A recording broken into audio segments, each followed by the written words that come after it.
Good morning, everyone.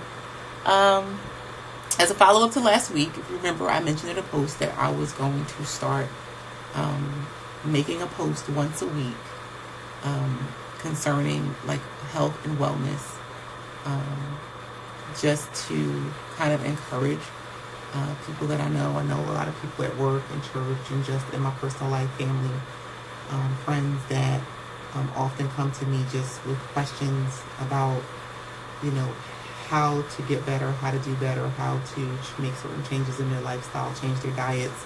But let me just first preface this by saying that I am not a dietitian. I'm not really a nutrition counselor or personal trainer or anything. What I do is just simply driven by sheer passion, which was just personal for me, which has over the years just attracted people. Just with that understanding, I just do a lot of research on my own, and so I just do what works for me. And I just decided to just share it because I'm often asked so many questions.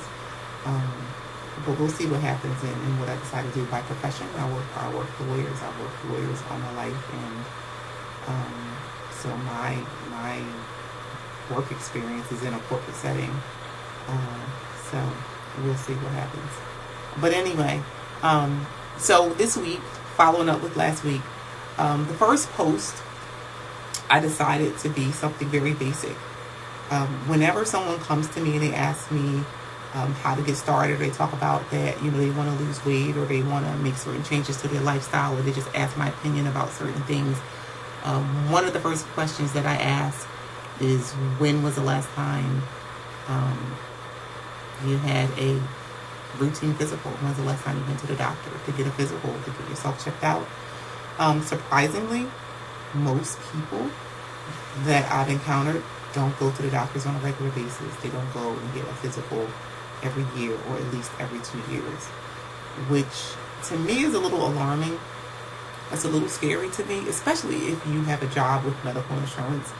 You really don't have an excuse not to be going to the doctor and getting routine exams.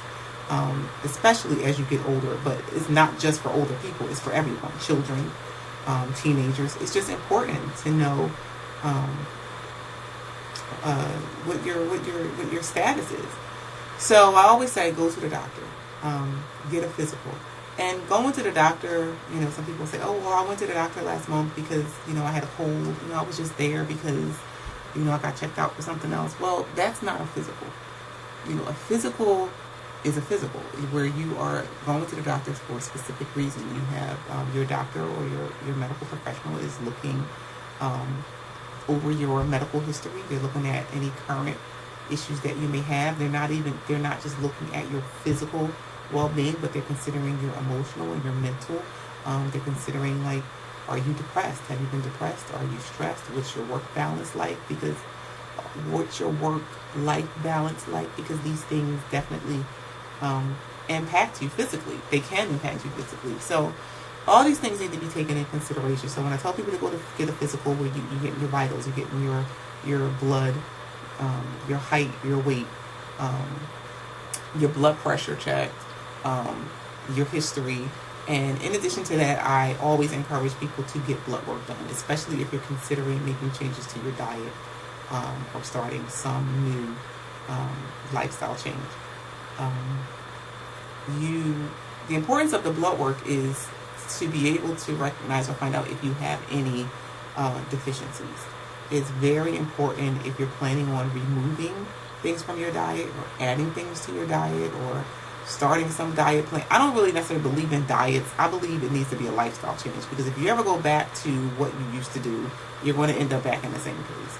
So you have to look at your life, you have to look at yourself and say, there are some permanent changes that you just need to make. So when you get the blood work done, it's like your blood sugar, your triglycerides, your glucose, cholesterol. All these things need to be checked.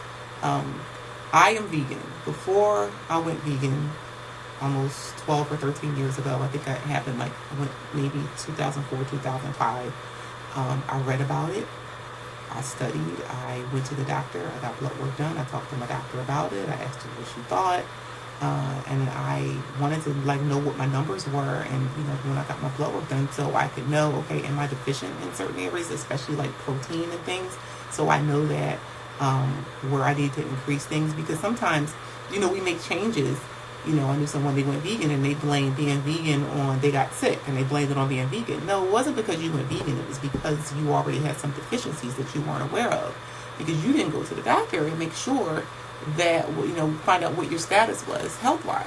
So it was really, really important that you do that. Even if you're not making the change that drastic, you should be going to the doctor. You want to know where you are, because you could be doing something on a regular basis that could be harming you that you're not aware of.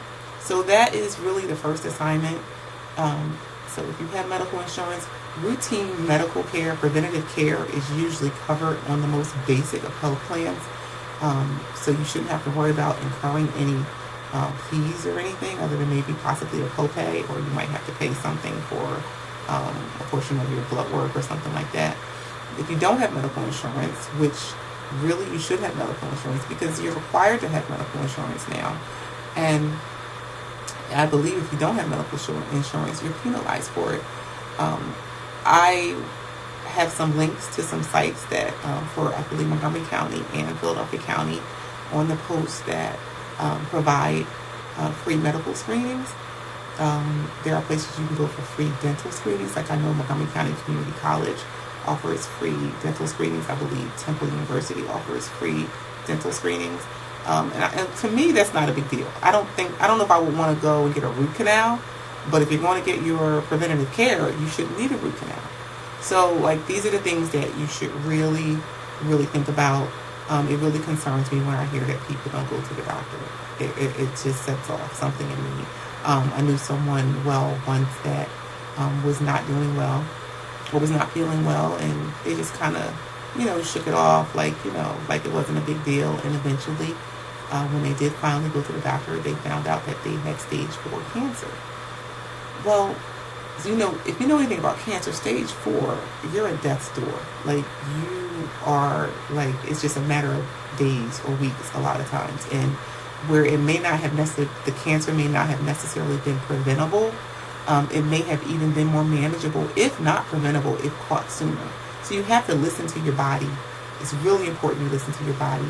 Understand also with your physicals, they vary according to your gender. If you're a man, if you're a woman, women, when you get, I don't know if it's over 40 or 45, you need mammograms. Men, prostate exams, colorectal exams. So like from 30, 40, 50, and so on, it changes as far as what you need and the things that you need to look for.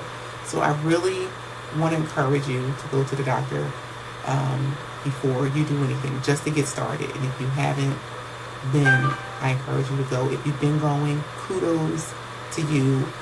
Just keep up the good work, and then you will be just really ready for part 2. So I will work on that. I may be able to post part 2. Won't be anything long.